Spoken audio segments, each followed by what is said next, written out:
Respond to a situation is the last question type of PT academic speaking module. This is one of the newly introduced question type of PT academic from 7th of August.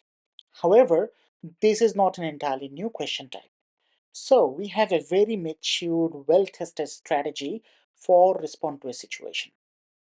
Hi guys, this is Rashid and I'm from 𝐴𝐴𝐶 Language, and today's video is about one of the newly introduced question type in PT Academic from 7th of August, that is respond to a situation. Respond to a situation is the question type that has been there from day one of PT core test, which you need to take if you want to migrate to Canada. However, respond to a situation was not part of PT academic test from its beginning. It has been introduced from 7th of August. In this question type, you have to read and listen to a situation, the same situation, and then respond according to the situation. It is quite different compared to the other question types of your PT academic test. You know, PT academic is an academic English proficiency test, so your answer needs to be much more formal, be it you're speaking or writing. However, for respond to a situation, the answer needs to be mostly more casual or informal. We will discuss about what is respond to a situation, how the question comes in the test, and how we can actually properly manage our time to answer it perfectly in this video. Now, I'm gonna share my screen and I'm gonna go through my slides along with some sample answers and the strategies that I employed in the exam that I took on 7th of August. One of the main reasons why we didn't publish any video for respond to a situation, despite having a very matured and very tested strategy, is in PT core there is no human double check. But in PT academic there is human double check for this particular question type. So we wanted to ensure that what is the easiest way to answer this question, but also can which can give us the best score from not only the AI but from human. So without any further ado, let's share the screen and look at my presentation. All right, let's look at this presentation now. So this is the last question type of your PT speaking module. After the changes, before the changes there used to be 5 question types: read aloud, repeat sentence, describe image, read lecture, answer short question. Now 2 more new question types added in this speaking module.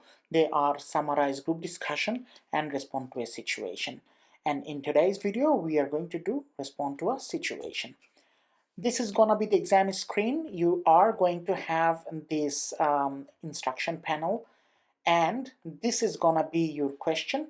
This is exactly the question you will also listen to. So this question will not only be the one that you can read, you can also listen to that. You will have 15 seconds before the recording is played, and after the recording is finished you will have 10 seconds. So keep these 2 time in mind, that 15 seconds plus 10 seconds, these will be your key to success in respond to a situation. So some very quick facts. Number 1, you will listen to and you will respond to the situation. You will also read that same situation. Before the recording starts, you have 15 seconds. The text that you are going to see, the question itself, will be about 60 words, and our understanding or our experiences after analyzing lots of questions provided by Pearson and after facing the test, most of the recordings will be between 10 to 20 seconds, right? So let's assume 10 as the bare minimum.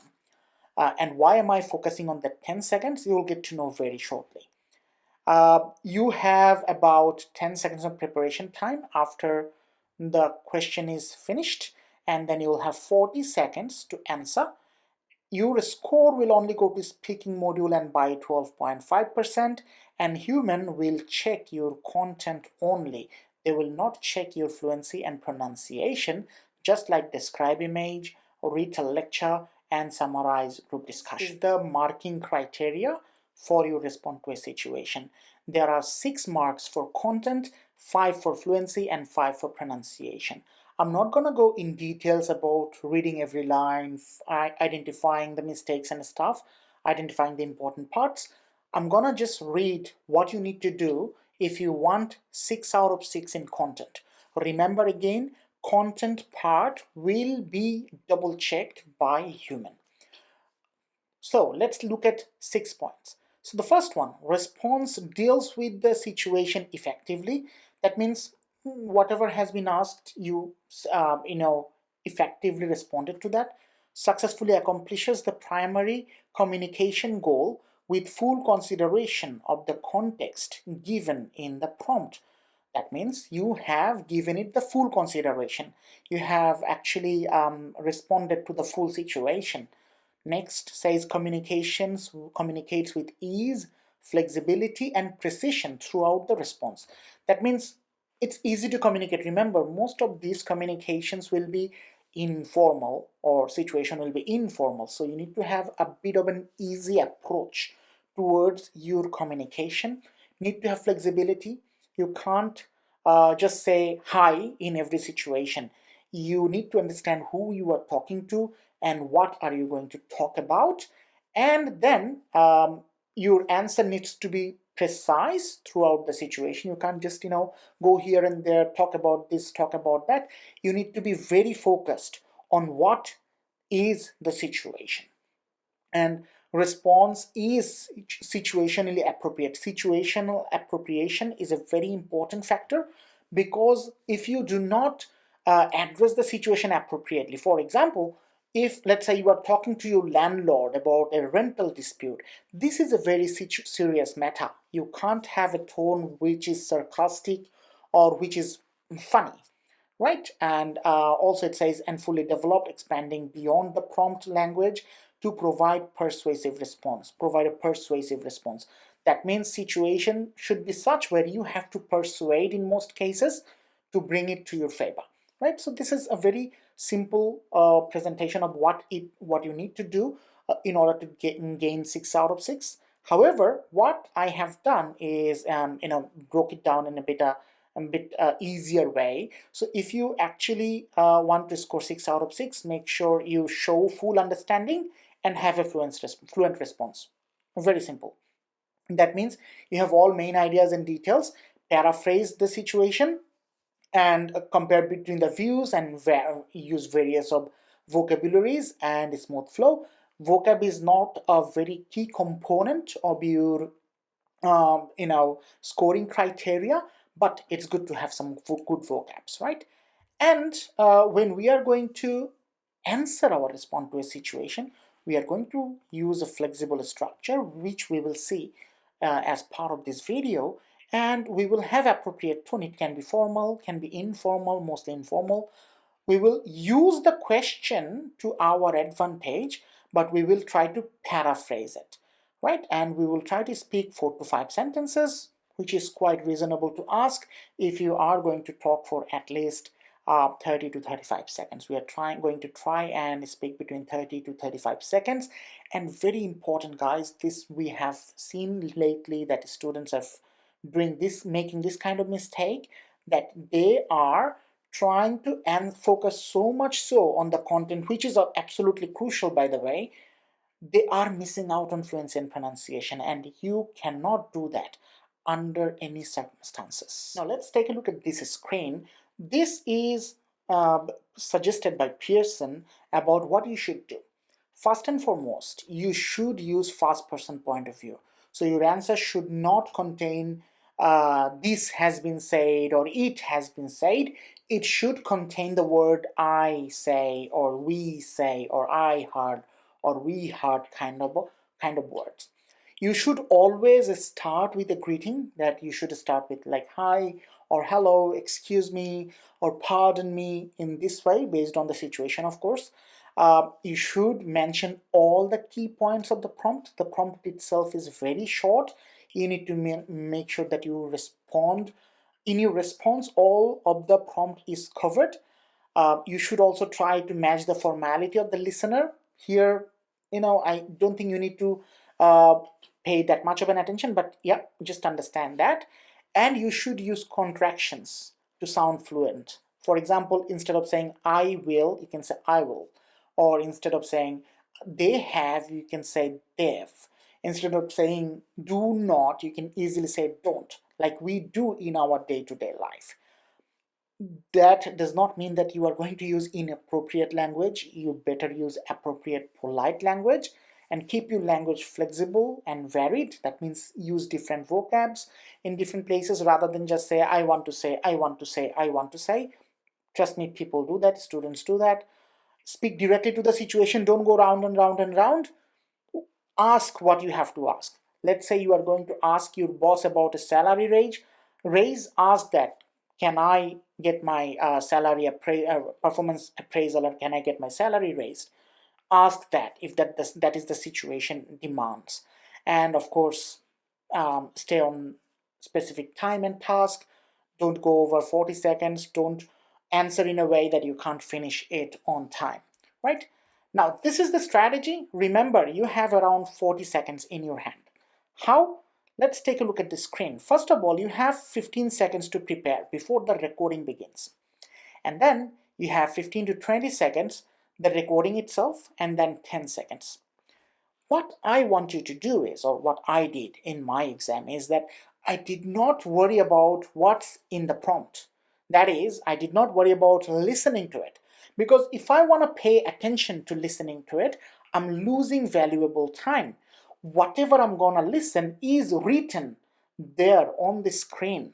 So what I did straight away after getting the question, I started taking notes and started paraphrasing the key points of the question itself or prompt itself to my notepad so that I can easily answer. That way I am not distracted by listening to the question, and I am not losing my focus on where I have to pay attention to. That is, to prepare the context based on my way of organizing it so that I can answer properly, right? What I mean by that you will see in the following slides. You have 40 seconds to isolate the important parts. Remember that. Rewrite the important parts quickly. I mean, don't write the whole thing, of course. Just some of the important parts that you think it will be easier for you to use during your answer. Rewrite them in first person. Apart from all these things, always you can, if you want, you can use a structure. I did not mean template. I do not recommend you use a very fixed template that does not allow you to be flexible and give your own sentences. Never do that. Focus on creating your own structure. You can take my structure as a sample that you will find in this video, but do not use that straight away or as it is. Change it somehow a bit here and there. Structures are good for those students who get confused about what to say, especially at the beginning. So it helps you to be fluent and avoid mumbling. Apart from that, structures are not mandatory to get a good score. It's never the fact that structures give you a score. Structures just give you a way to write or talk about certain things or start certain things, and it gives you joiners at the beginning that you can prepare before going to exam so that what you say can be fluent, can have cohesion, right? That's the only reason you should use a structure.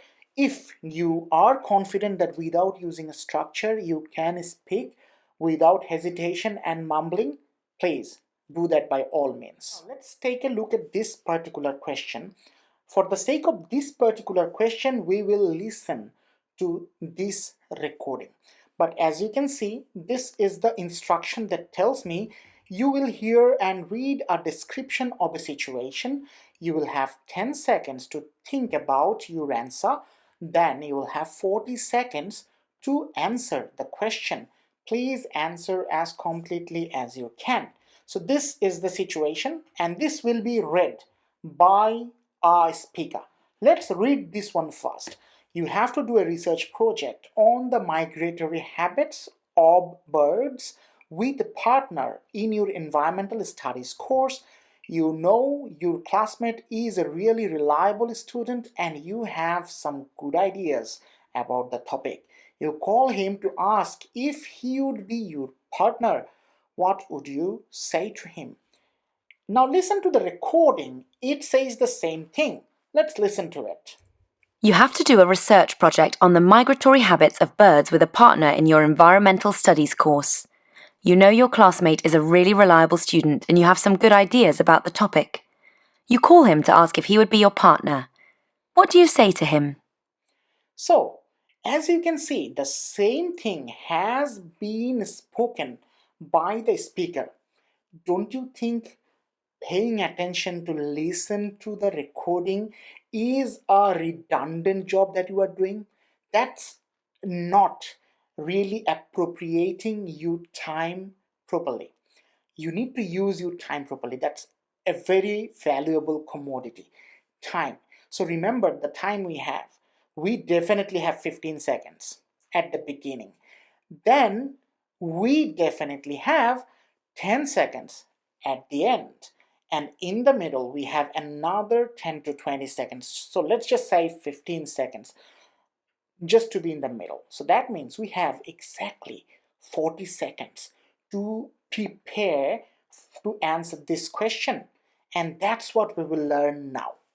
Now, whenever you are going to answer, make sure you answer these 4 questions that you can see on the screen.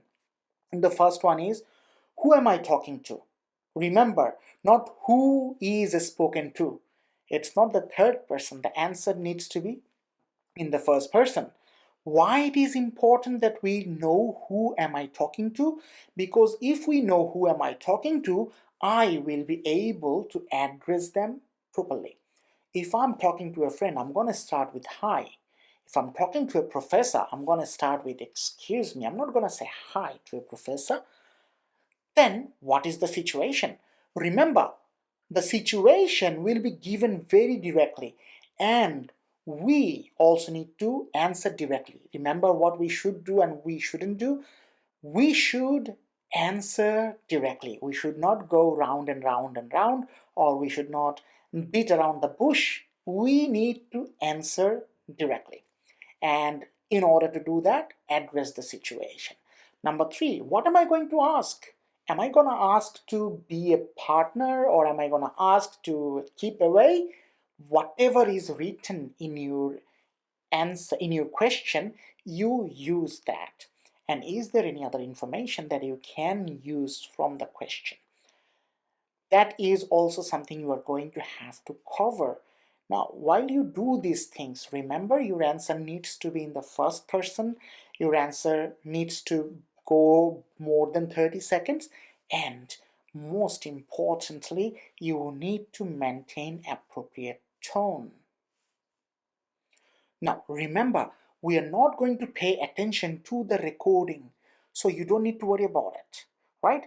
Let's take a look. Let's say the 15 second is going on. Quickly, I'm gonna scan this question and I'm gonna see who am I talking to. That's the first thing I'm gonna look at, right? So I can quickly read, I can see that it is about migratory birds and I have to talk to a partner. That means my classmate, means my friend. That's one thing. And then what is the situation? Situation is that I have to do a research project. I have to do, remember, not you. I have to do a research project and I need a partner. What am I going to ask is the third question. Third question is you call him to ask if he would be your partner. So I'm gonna ask, hey, will you be my partner? Or do you want to join me as a partner? Something like that. And then at the end, I'm gonna see whether there is any important other information. That is, I can see that it says you know. I'm gonna say I know.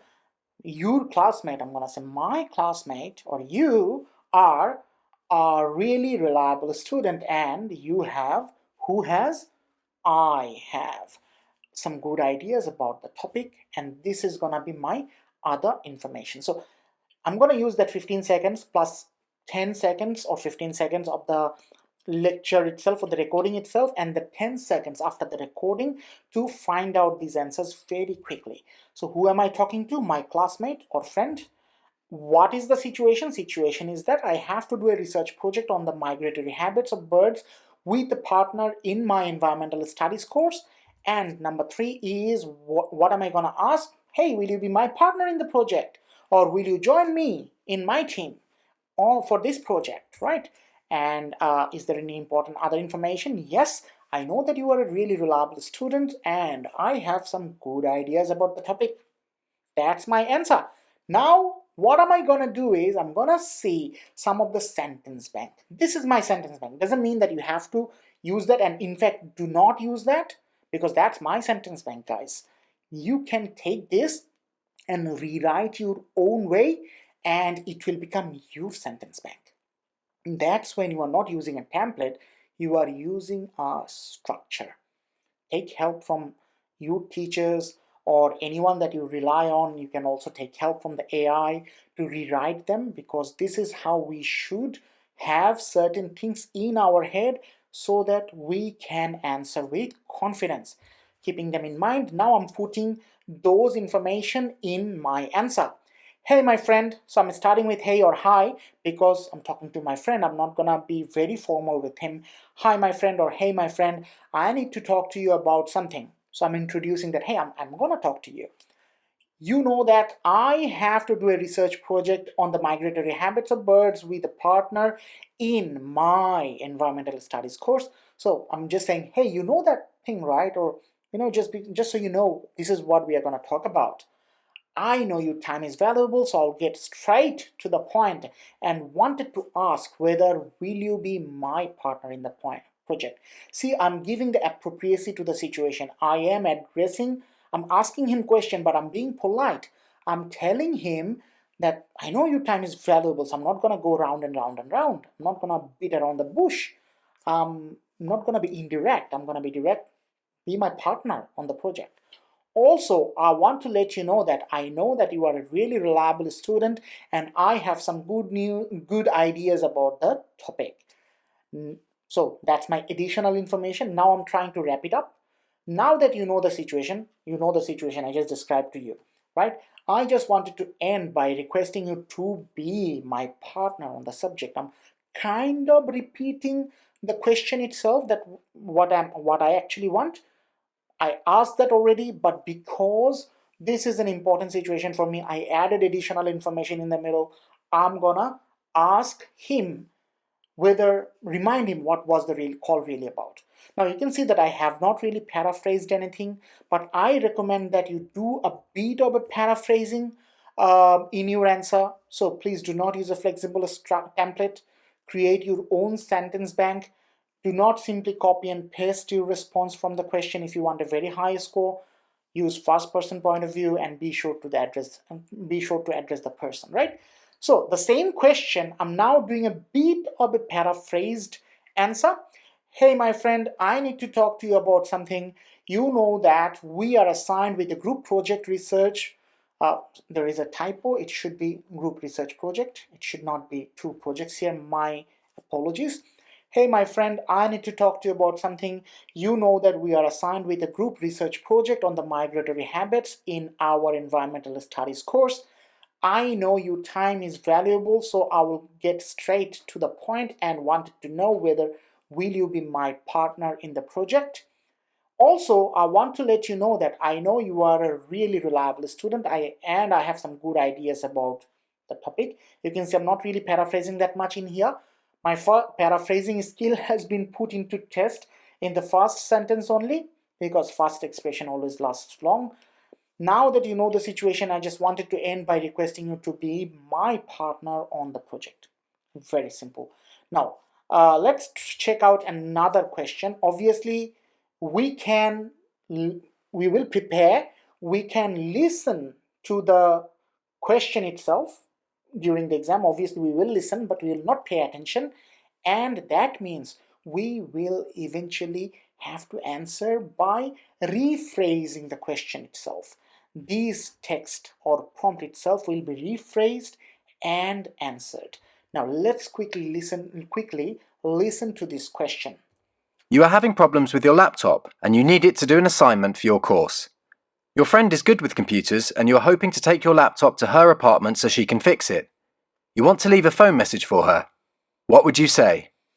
Right, very simple. So, who is having the problem? Me. My laptop is having problem. And why do I need to fix it very fast? Because I have an assignment due. And who can do it? My friend. She's very good with computers, by the way. And what am I gonna ask?